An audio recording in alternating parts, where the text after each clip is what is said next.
I'm too excited for her intro. You read the title. Let's go. Alright, even though Wanda's only been pregnant for one night, she's already 4 months pregnant. It's not the only weird thing though, because her pregnancy also causes weird things to happen around the house. Later that day, her pregnancy progresses to the point where she goes into labor. Lucky for her, she goes into labor when her friend Geraldine comes over. Geraldine now helps Wanda deliver her first baby. And yes, first baby because there's 2 of these little things. Yes, I know what you're thinking. Poor Wanda. She's going through childbirth twice in one day. Speaking of Vision, he went out to pick up the doctor earlier, but he returned in time to deliver the second baby. But now that I think about it, the doctor was completely useless because he didn't help them deliver the baby. Instead, he went to the kitchen with Geraldine.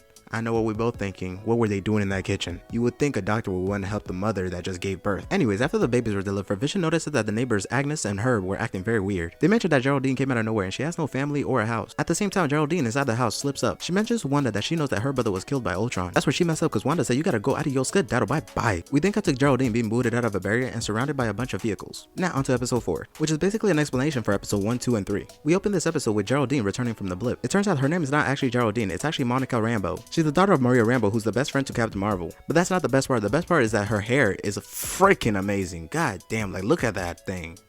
Immaculate. Anyways, Monica works for this agency called SWORD, but because she was missing for 5 years, she's forced to work on a ground case. But she's taking a dub because that case led her to work with the best character in the MCU. James E. Woo, FBI.